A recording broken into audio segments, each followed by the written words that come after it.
علیکم viewers, programme دیکھ رہے ہیں آپ براس ٹیکس اور میں ہوں آپ کی ہوسٹ معروف قریشی. ہمارے ساتھ موجود ہے ہمارے اینالسٹ جناب زید حامد صاحب. السلام علیکم سر. ویورز، آپ کو پتا ہے کہ ہم نے سلسلہ شروع کیا ہوا ہے نعمت اللہ شاہ ولی کے حوالے سے، اللہ کے ولی جن کے بارے میں ہم ڈسکس کر رہے ہیں براس ٹیکس کی اس اسپیشل ایڈیشن میں. دو جو ہیں ایپیسوڈ اس کی ہم لوگ ریکارڈ کر چکے ہیں. آج اس سلسلے کی تیسری کڑی ہے. تھوڑا سا ہم بریف بیک گراؤنڈ پہلے اس کا لے لیتے ہیں کہ ہم نے کہاں تک واقعات جو ہیں وہ ڈسکس کیے ہیں، اور انفیکٹ سینٹرل ایشیا تک جو ان کی پریڈکشنز تھی وہ ہم ڈسکس کر چکے تھے. وہاں سے آگے آج دیکھتے ہیں کہ زید صاحب ہمیں کیا بتاتے ہیں. جی زید صاحب. یہ دیکھیں، جس طرح معروف آپ نے کہا کہ ہم آلموسٹ 19th سینچری کے آخر میں پہنچے ہوئے ہیں اس وقت. ایشیا وسطی میں جو گریٹ گیم کھیلا گیا تھا، جو رشینز اپنی ماسکو اسٹیٹ سے نیچے اترتے ہوئے سینٹرل ایشیا میں اور داغستان اور مسلمانوں کے ان علاقوں پر کہ جو ایشیا وسطی کہلاتے تھے، ماورا النہر، دریا کے پرلی پار کے علاقے، تو ان سارے علاقوں پر قبضہ کرنے کے بارے میں جو پریڈکشنز نعمت اللہ شاہ ولی نے کہی تھیں، ان کو مکمل کرنے کے بعد آج ہم اس سے آگے چلتے ہیں. Let's see what he says. 19th century کے آخر میں ترکی میں سلطان عبدالحمید گزرے ہیں. یہ جو گریٹ سلطان، خلافت عثمانیہ اس وقت سک مین آف یورپ ضرور کہلاتی تھی، یعنی ایک ایسی سلطنت تھی جو کمزور ہوتی جا رہی تھی اور چاروں طرف سے خلافت عثمانیہ پر حملے ہو رہے تھے. اس کے باوجود سلطان عبدالحمید ایک بڑے غیرت مند اور بڑے دلیر حکمران تھے. انہوں نے اس زمانے میں جب انگریزوں نے کوئی توہین رسالت کے حوالے سے کوئی کارٹون یا کوئی ڈرامے بنانے کی کوشش کی یورپ میں اور فرانس میں اور لندن میں، تو اس وقت سلطان عبدالحمید نے اپنی تمام تر کمزوری کے باوجود، وہ اتنے جلالی اور حضور سے محبت کرنے والے تھے، انہوں نے فرینچ اور برٹش ایمبیسڈرز کو بلایا اور ملٹری یونیفارم میں ان سے ملنے کے لیے گئے اور تلوار میں اس پر رکھ کے کہا کہ اگر وہ ڈرامے تم نے پیرس اور لندن میں بند نہیں کرائے تو خلافت عثمانیہ تم پر اعلان جنگ کرے گی. اور اسرائیلیوں نے اس وقت، یہودیوں نے سلطان عبدالحمید سے کہا تھا کہ ہم کو اسرائیل کا جو علاقہ ہے، فلسطین کا علاقہ، ہمیں فروخت کر دیجیے. تو سلطان عبدالحمید نے اس میں جلال سے آ کے کہا تھا کہ میری لاش کے اوپر تم بنا سکتے ہو، میرے ہوتے ہوئے فلسطین میرے ہاتھ سے مسلمانوں کو تمہارے پاس نہیں جائے گا. تو سلطان عبدالحمید کے بارے میں نعمت اللہ شاہ ولی نے حیرت انگیز طور پر ان کا نام لے کر جو پریڈکشن بشارت کی ان کے بارے میں بتایا. وہ کہتے ہیں کہ اسلام میں ایک بادشاہ جس کا نام عبدالحمید ہوگا، ایران کے شہنشاہوں کی طرح بڑا عادل ہوگا. یعنی فارسی میں ہے از بادشاہ اسلام عبدالحمید نامی چونکہ قباد کسرا عادل شاہ زمانہ. وہ ایک بادشاہ گزرے گا کہ جو عادل بادشاہ ہوگا، جو کہ عدل کے ساتھ حکومت کرے گا، اور عبدالحمید اس کا نام، یعنی باقاعدہ نام تک اس کا انہوں نے لیا. سلطان عبدالحمید کے زمانے میں بہت زیادہ سازشیں خلافت عثمانیہ کے خلاف شروع ہو گئی تھیں. جیسے ہم نے کہا کہ یہودیوں نے جب یہ دیکھا کہ سلطان عبدالحمید اب فلسطین کا علاقہ ہمیں نہیں دے رہے ہیں، تو انہوں نے اس کے بعد برٹش امپائر سے نیگوسیشن کی، بات چیت کی، سازش کی کہ اب خلافت عثمانیہ کو توڑ کے چھوٹا کرنا پڑے گا، اور توڑنے کے بعد جو علاقے خالی ہوں گے اس میں اسرائیل کی ریاست قیام ہوگا. تو آپ کو یاد ہوگا کہ پہلی جنگ عظیم کے بعد انہوں نے بیلفور ڈکلیریشن کی تھی. جو پہلی جنگ عظیم کے بعد خلافت عثمانیہ ٹوٹ گئی، اور بیلفور ڈکلیریشن کی تھی کہ جس میں برٹش امپائر نے لارڈ راسچائلڈ کو، جو یہودی بینکر تھا، اس کو خط لکھ کے کہا تھا کہ اب یہودیوں کو خوشخبری دے دیجیے کہ برٹش گورنمنٹ جو ہے اب فلسطین میں ایک اسرائیل کی ریاست قیام وجود میں لانا چاہتی ہے. تو یہ ساری سازشیں خلافت عثمانیہ کے خلاف سلطان عبدالحمید کے زمانے میں ہوئی، اس زمانے میں. اس کے اوپر نعمت اللہ شاہ ولی ایک اور بڑا خوبصورت شعر کہتے ہیں کہ نصارہ دشمنی سے اس پر چاروں طرف سے حملے کریں گے، اس کے ملک پر ہیلے اور بہانے سے قبضہ ہو جائے گا. یعنی سلطان عبدالحمید کا ذکر وہ یہ کرتے ہیں کہ براؤ نصارہ ادا بہر سو غلو نما پن پس ملک کے او گیرن از ہیلا و بہانہ. جو عیسائی ہیں چاروں طرف سے حملے کرنا شروع کریں گے اس کے ملک کے اوپر، اور چکر سے، فراڈ سے، فساد سے، دھوکہ بازی سے اس کے ملک پر قبضہ کرتے چلے جائیں گے. اور یہ ساری کیمپین ہم نے خلافت عثمانیہ کے لیے 20ویں صدی کا آغاز ہی تھا کہ خلافت عثمانیہ کے خلاف ایک سے ایک سازش شروع ہو گئی تھی. 1912 میں جو بیلکن وار شروع ہوتی ہے، بلقان کی جنگ شروع ہوتی ہے، اور ساتھ ساتھ طرابلس کی جنگ ہوتی ہے. تو یہ وہ وقت ہوتا ہے کہ جب علامہ اقبال نے بھی وہ خوبصورت شعر کہے تھے فاطمہ بنت عبداللہ کے حوالے سے، وہ بچی جو خلافت عثمانیہ کو بچانے کے لیے طرابلس میں جنگ کرتی ہے، غازیوں کو پانی پلاتے ہوئے شہید ہوتی ہے. وہ سارے یہی واقعات ہیں کہ نصارہ چاروں طرف سے، بیلکن وار میں سربیا، مونٹینیگرو اور جو بیلکن کے ریجن تھے، انہوں نے بغاوت برپا کی خلافت عثمانیہ کے خلاف. تو اس کے بارے میں نعمت اللہ شاہ ولی نے حیرت انگیز پریڈکشنز پہلے کی تھی کہ خلافت عثمانیہ کا جو زوال ہوگا، جو اینڈ میں ہوگا عبدالحمید کے دور میں، کیا فساد شروع ہو جائیں گے. اور 1912 تک جب خلافت عثمانیہ پر اتنے فساد اور اتنے سازشیں اور غداریاں برپا ہو چکی تھیں، اس وقت نعمت اللہ شاہ ولی اپنی پریڈکشنز میں بتاتے ہیں کہ ایک بہت بڑی جنگ عظیم برپا ہونے والی ہے. یعنی فرسٹ ورلڈ وار کی بات انہوں نے پہلے کی، اور یہ سننے والا شعر ہے. کہتے ہیں کہ کہ جرمنی کی جنگ میں آسمان عیسائیوں کو مبتلا کر دے گا، تباہی اور بربادی کا نشان ان کے لیے ظاہر ہوگا. یعنی اوتو ساز و نصورا رفلک تر جنگ جیم نقبت واد بار ایشاں را نشاں پیدا شود. یعنی جیم کی جنگ ہو جائے گی. جیم از جرمنی. اچھا لائک یعنی اب بے شک اس زمانے میں جب انہوں نے کہے ہوں گے اس وقت شاید یہ نام نہ ہو ان ملکوں کے، لیکن انہوں نے وہ نقطے استعمال کیے ہیں کہ جس دور میں لوگوں کو یہ سمجھ میں آئیں گے یہ شعر، اس دور میں ان ممالک کے نام ان ہر حروف سے شروع ہو رہے ہیں. بالکل. تو کہتے ہیں جیم کی ایک جنگ ہوگی، آسمان سے برپا ہوگی بہت بڑی، اور پورا تباہی اور بربادی، شدید فساد پھیل جائے گا اس کے اندر. اب فگر دیتے ہیں، مطلب this is stunning, this is absolutely amazing. کہتے ہیں تا 4 سال جنگی افتد بر مغرب فوت الف بگرو و جیم و خاصقانہ. 4 سال تک یورپ میں یہ جنگ جاری رہے گی. نہ صرف نام بتاتے ہیں بلکہ فگرز بھی دے رہے ہیں. ایگزیکٹلی بالکل 4 سال تک یہ جنگ جاری رہے گی، مگر جو الف ہے وہ غداری اور مکاری سے جیم پر فتح حاصل کر لے گا. جو اس دور میں الف ہے وہ انگلستان، بالکل، اور جیم پہ یعنی جرمنی کو شکست ہوگی غداری اور دھوکے کے ساتھ. اور 4 سال یہ جنگ جاری رہے گی. اس یورپ میں 4 سال لڑائی ہوگی اور الف جیم پر مکاری سے فتح پا لے گا. پہلی جنگ عظیم 1914 میں شروع ہوتی ہے، 1918 تک رہتی ہے. پورے 4 سال یورپ میں رہی، شدید جنگ ہوئی، ہولناک جنگ. اس سے پہلے انسانیت نے کبھی اتنے انڈسٹریل اسکیل پہ قتل و غارت نہیں دیکھا تھا. اب آگے سنیے، یعنی this is even more stunning. Right. Figure دیتے ہیں نعمت اللہ شاہ ولی کہ اس پہلی جنگ میں 1,31,00,000 افراد ہلاک ہوں گے. اور تمام بعد کے آنے والی ریسرچ نے، جس میں کیجویلٹیز ڈیفائن کی گئی فرسٹ ورلڈ وار کی، یہ بات کنفرم ہو چکی ہے ویسٹرن سورسز سے بھی کہ اس جنگ میں 1,30,00,000 کے آس پاس لوگ مارے گئے تھے. اور نعمت اللہ شاہ ولی کہتے ہیں جنگ عظیم ہوگی. جنگ عظیم باشد لفظ استعمال کیا ہے، جنگ عظیم باشد، قتل عظیم سازد، شدید قتل غارت ہوگی، تباہی بربادی ہوگی. 1,100,000 باشد شمار جانا، 1,31,00,000 افراد اس میں مارے جائیں گے. مطلب اس سے زیادہ وہ ڈیٹیل بتا ہی نہیں سکتے. دس از لائک یہ تو بہت زیادہ ایگزیکٹ ہو گیا، بہت زیادہ ایگزیکٹ ہو گیا، بہت زیادہ ایگزیکٹ ہے. And then he says. اب دیکھیے فرسٹ ورلڈ وار کے بعد ہوا کیا تھا. فرسٹ ورلڈ وار کے بعد پوری دنیا میں جو اکنامک، پولیٹیکل، ملٹری آرڈرز قائم کیے گئے تھے، خلافت عثمانیہ تو بالکل کمزور ہو گئی تھی، اور پوری دنیا میں ایک طرف کیپٹلسٹ بلاک تھا، ایک طرف کمیونسٹ بلاک تھا. ایک طرف مغرب کی یعنی ایسٹرن بلاک تھا، ایک طرف ویسٹرن بلاک تھا، اور دونوں کفر کے بلاک تھے. بالکل. کیپٹلزم، کمیونزم بھی تھی، سوشلزم، ہر ہر طرف کفر کے مختلف فارم نے پوری دنیا پر قبضہ کر لیا تھا. اور پہلی جنگ عظیم کے بعد پہلی مرتبہ یہ تھی کہ مسلمان اس طرح غائب ہو چکے تھے دنیا سے کہ نہ کوئی پولیٹیکل، نہ کوئی اکنامک، نہ کوئی ملٹری پاور، نہ کوئی آئیڈیولوجیکل پاور. مسلمانوں کو تو وجود نہیں تھا، کفر ہی کفر تھا. بالکل بالکل. سوائے مکہ مدینہ کے اور افغانستان کے تھوڑے سے علاقے کے، باقی تمام خطوں پہ کفر قبضہ کر چکا. ایبسولوٹلی.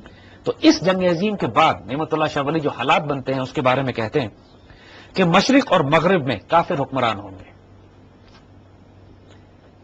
اور اس بیان کے مطابق یہ بات پوری ہو کر رہے گی.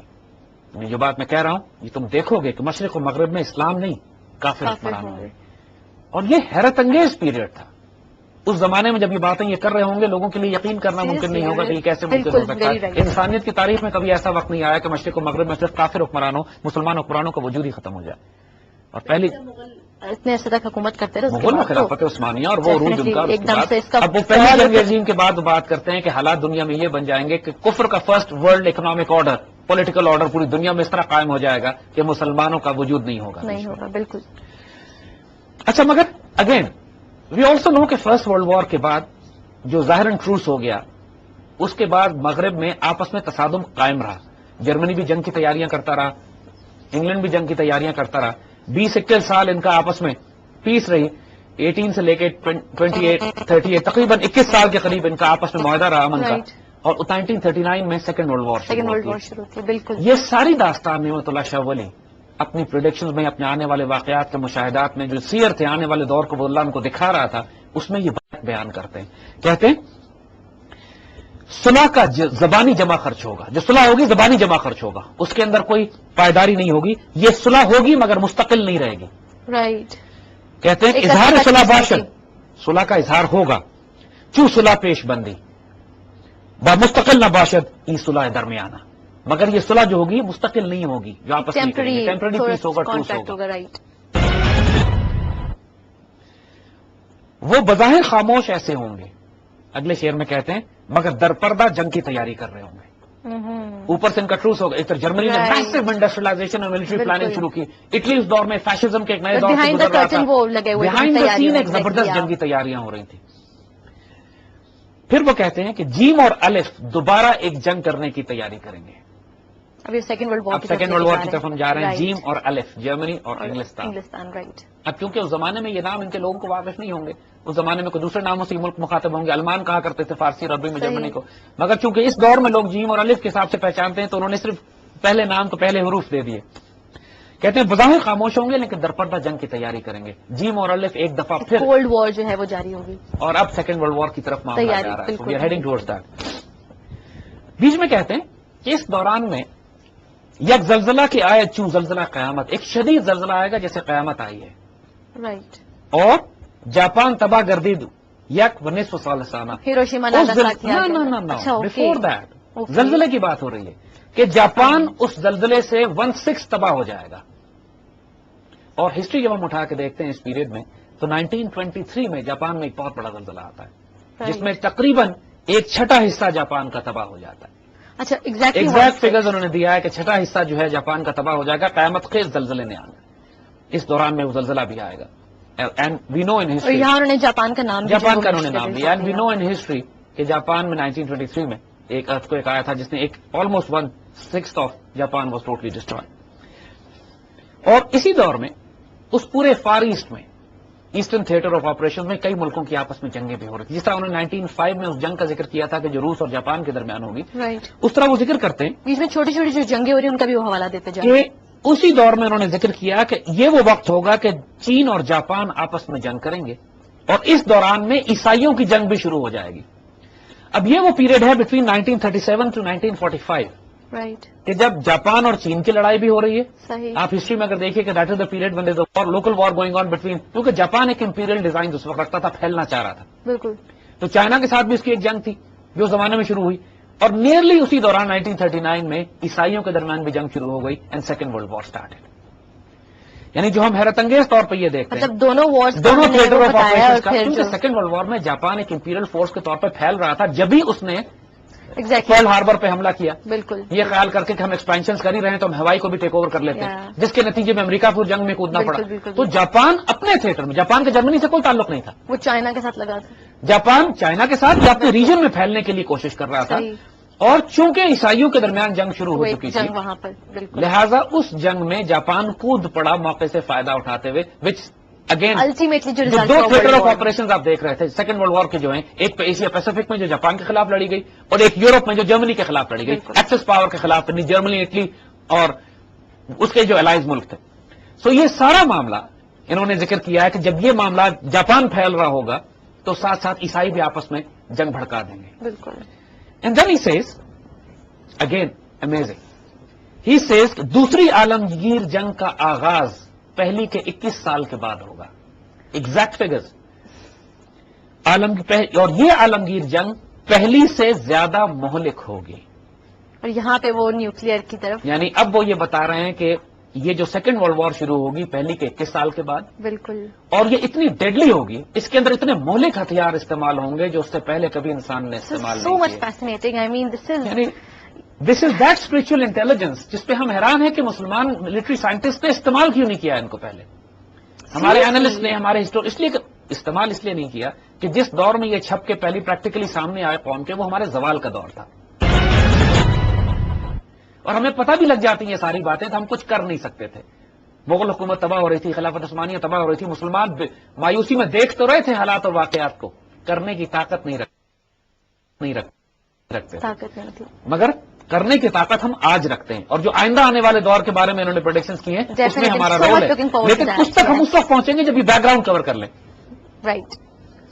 تو کہتے ہیں کہ دوسری عالمگیر جنگ کا آغاز 21 سال کے بعد ہوگا اور مہلک ترین ہتھیار استعمال کیے جائیں گے. یہاں بڑا خوبصورت ہے، کہتے ہیں 2 الف اور روس آپس میں مل جائیں گے. یعنی 2 الف کون ہے؟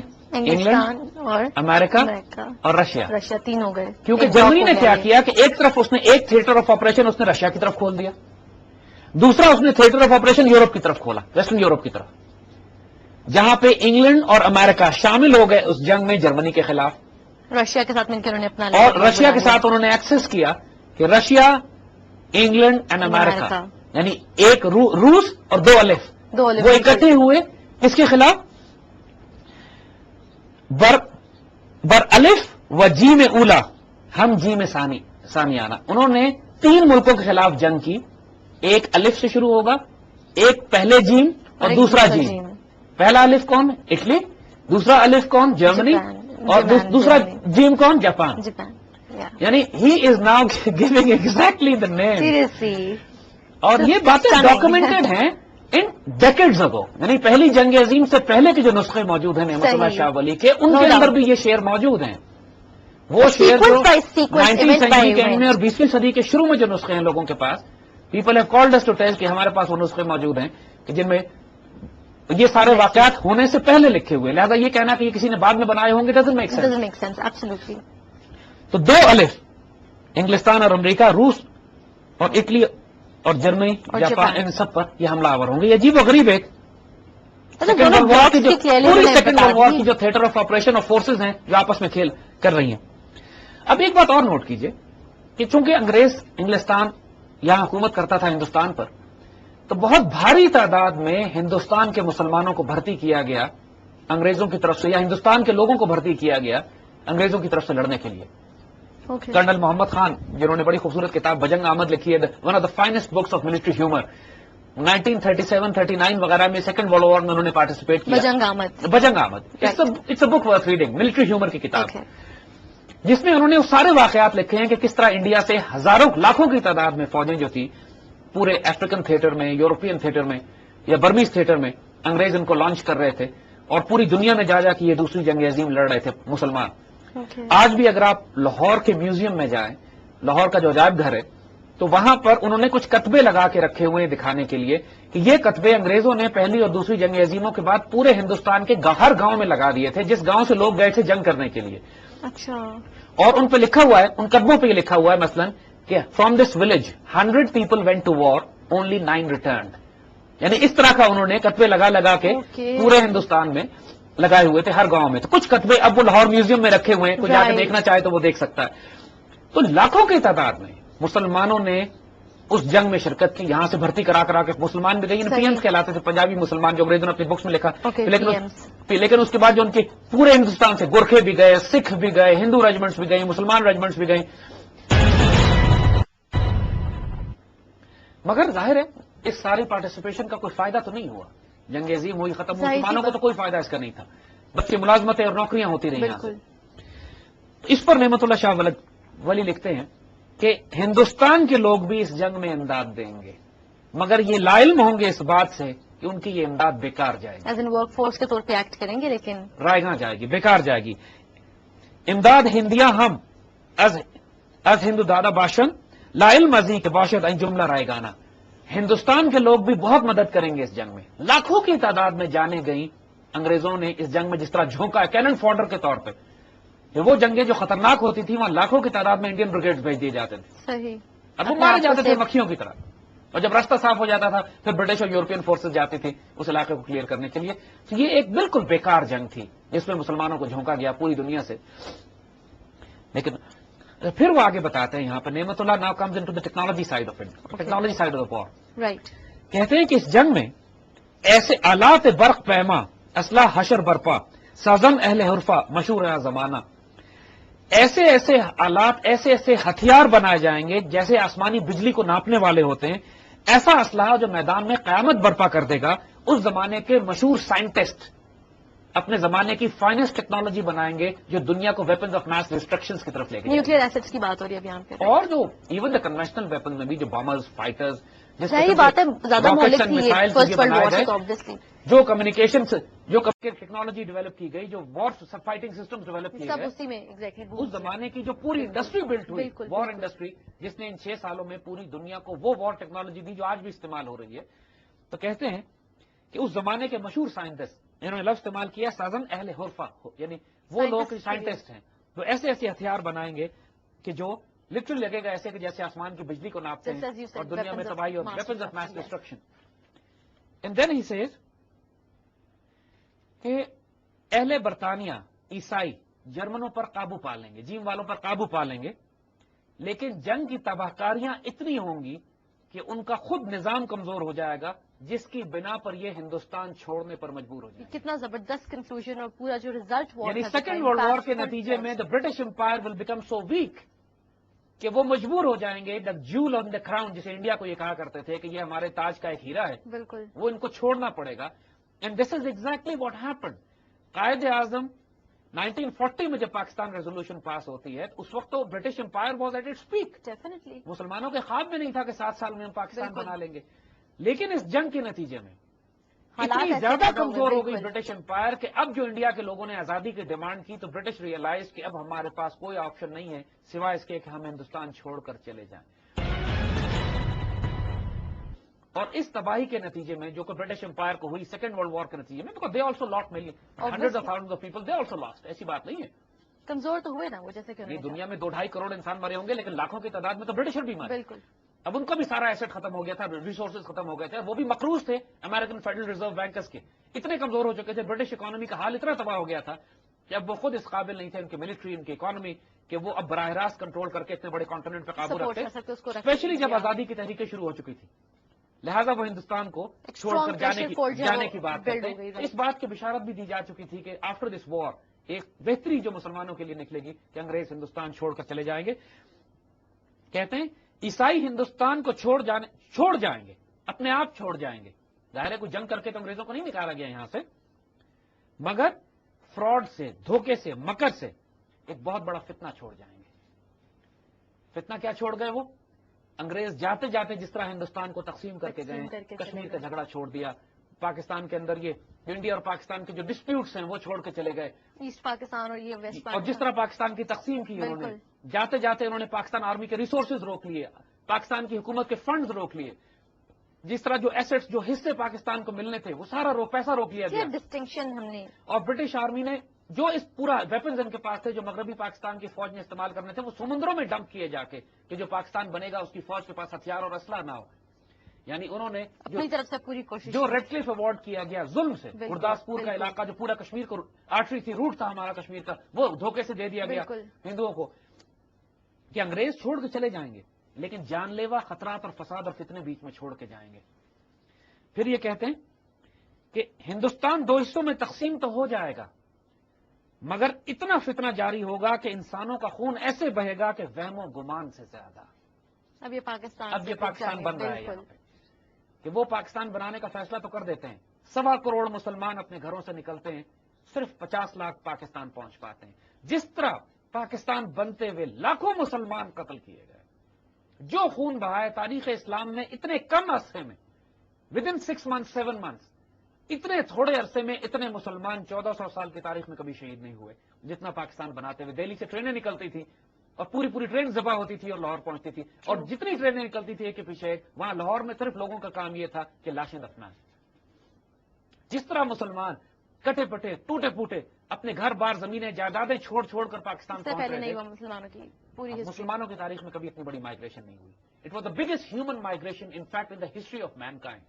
اتنے تھوڑے عرصے میں جس طرح مائگریٹ کیا گیا، یہ سارا فتنہ انگریزوں کا ڈالا ہوا کہ انہوں نے پہلے ہی برٹش، ہندو، گورکھا اور سکھ ٹروپس کو بلا کے سیٹل کر دیا تھا کہ پاکستان مسلمان کو جاتے جاتے اس طرح کاٹ کے پھینکو، اور مسلمان فورسز جو دنیا میں پھیلی ہوئی تھی ان کو بلایا ہی نہیں گیا انڈیا کہ وہ آ کے مسلمانوں کی پروٹیکشن کے لیے کام کرتی، اور بہت تھوڑی تعداد میں مسلمان ایگزیکٹلی یہی تو مرض کر رہے ہیں. یہی بات نعمت اللہ بھی کہہ رہے ہیں کہ وہ جاتے جاتے اتنا بڑا فتنہ اور فساد چھوڑ کے جائے گا، ایسے خون بہے گا کہ جس کا تصور ممکن نہیں ہے.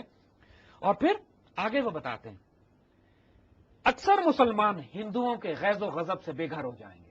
اکثر مسلمان یعنی مہاجر ہو جائیں گے، مائگریٹ کرنے پڑیں گے، اور مسلمانوں کی غیرت اور ناموس کو بہت نقصان ہوگا. دیکھیے اس مائگریشن میں زمین گئی ہمیں کوئی پرابلم نہیں، حکومت گئی ہمیں کوئی پرابلم نہیں، لیکن جو عزت لوٹی اس کی بڑی تکلیف ہوئی. کم از کم 2-2.5 لاکھ مسلمان بچیاں جو راستوں میں قافلے کاٹے جاتے تھے بٹیاں اٹھا لیتے تھے، اور آج بھی انڈیا میں ہزاروں بچیاں ایسی ہیں جو ابھی بوڑھیا ہو گئی ہوں گی لیکن وہ وہی ہیں بچیاں جو اس وقت اٹھائی گئی ہیں. بالکل سر.